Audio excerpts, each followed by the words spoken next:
What's up YouTube, this is JP Panther, back with a video, and today's video is actually going to be kind of something a little fun. I want to lighten things up. So this comes from Hollywood Reporter. This is a Birds of Prey, Warner Brothers, DC related video. Again, one of my subscribers, I guess she sent it to me.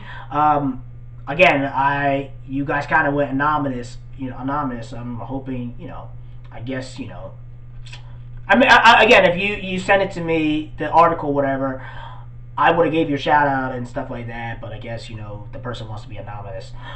So again, this comes from a Hollywood Reporter. So, and again, I was sent this, so I didn't really. I was kind of done with the whole Birds of Prey stuff because I was like, all right, it flopped, it bombed, stuff like that. But I guess the person anonymously, I guess she wanted me to talk about it and stuff like that. But I guess she doesn't want me to give her a shout out, but whatever, screw it. So I'm gonna talk about it right now. So Birds of Prey filmmaker Kathleen Yang reflects on box office scenes she fought for. Again, I'm trying to get to the most important stuff. Again, I will link the article in the description box down below so you guys can check it out. Filmmaker Kathleen Yang, who made the jump from Independent to Birds of Prey, acknowledged some personal disappointments of the narrative that emerged over its performance. And I guess this is what she says, right?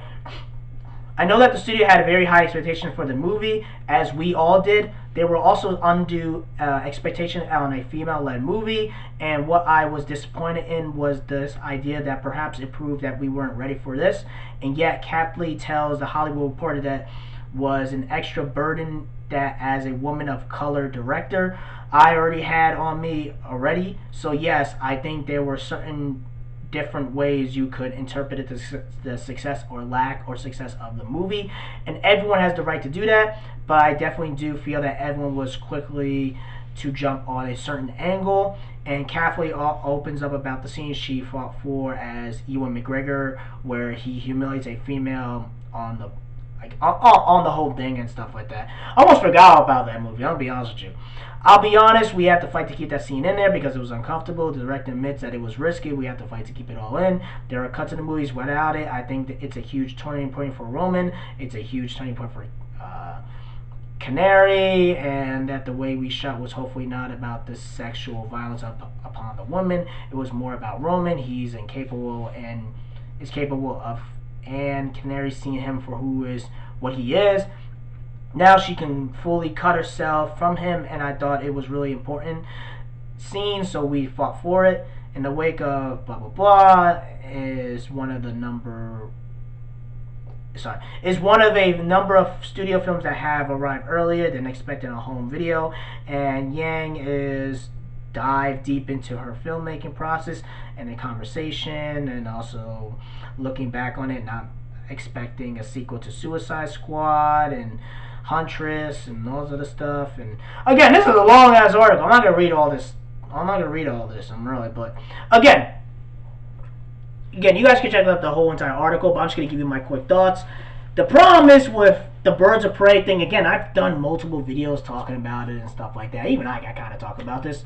But the Birds of Prey, I guess, is official. The movie flopped. And again, I talked about why it flopped because they were trying to put. This was before the pandemic and all this crap happened, so I don't want to hear, it was the virus and stuff like that, which is a bunch of bullshit. Because I saw the movie, I thought it was average at best. I didn't think it was the worst god awful movie ever, but I just don't think the way you market the movie was just like, this is a girl power movie, this is for the Me Too movement, feminism, feminist revolutionary stuff like that. So pretty much a lot of people saying, if you tell people that the movie's not for me and it's the girl power and this, no boys allowed, alright, we ain't gonna see it, blah blah blah. And the thing is, if you read about it, it was more dudes, I forgot the exact percentage, it was like more men that saw it than women, and it was kind of crazy. Your entire marketing was trying to appeal to women, and even the women didn't come out to see it. I mean, really, even there's a lot of chicks in there being like, they're told like, Margot Robbie, you gotta cut that BS out, man. You have Margot Robbie looking like Hobo the freaking clown,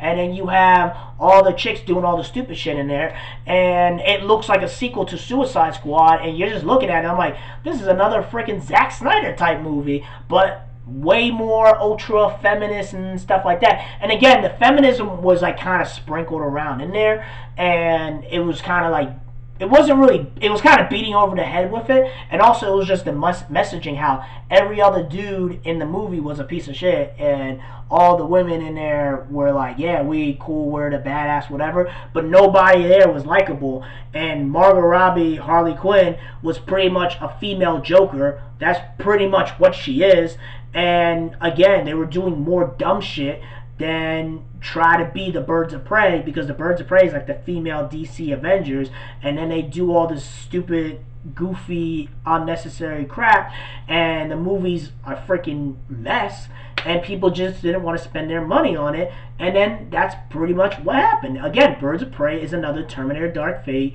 a Charlie's Angel, a Ghostbusters, a Ocean's 8, where you're trying to appeal to these SJWs, these feminists, these Twitter people who don't give a crap. It's just facts. I mean, if they're going to come in, if you're going to try to appeal to this quote-unquote audience, you better make sure that they come out in droves to spend their hard-earned money to go see this multiple times and make sure that it does so well it doesn't flop. Again, they will go and download it, they'll torrent it, they'll pirate it, but they're not going to spend their money to go see it. So the people you're trying to appeal to are already downloading your crap illegally, and they're just like, they're going to support it on an illegal streaming, illegal website, rather than spend $20 of their money to go see it. So it shows you that they're full of shit. So again, I think Hollywood's going to wake up, especially what's happening right now. I do think Hollywood and the studios are not going to spend, they're not going to have monopoly money. They're not going to be like, here, we can just throw $200-300 million and we're freaking good and nothing's going to happen to us. I think you're going to have a hard time to convince shareholders to invest with these studios, because they've been doing a lot of stupid shit. Even with Marvel, because especially with Marvel and DC Comics, they've been doing a lot of stupid shit, especially with Gotham High and, New Warriors and stuff like that. So you're going to have a lot more money men being like, yo, why am I going to give you my money when I know you're going to just throw it in the trash?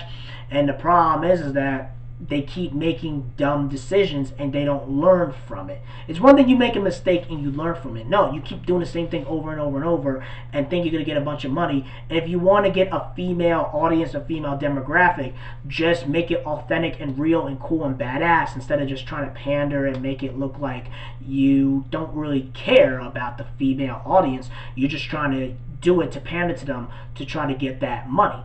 That's it. And that's just what you see when it comes to these SJW movies, and these movies that are talking about super pro-feminist, girl power, Me Too movement messaging in these movies, and when it doesn't work out well, you guys are surprised. So again, that's pretty much it, guys. Again, I talked about this Birds of Prey stuff a while back, man. I kind of got tired of talking about it. And it just shows you that the movie's a flop, because even the director came out and said it was a flop. So again, let me know in the comment section below. Tell me what you guys think. Make sure you rate and like the video and subscribe. Make sure you subscribe to the channel. Peace and have a great day and take care.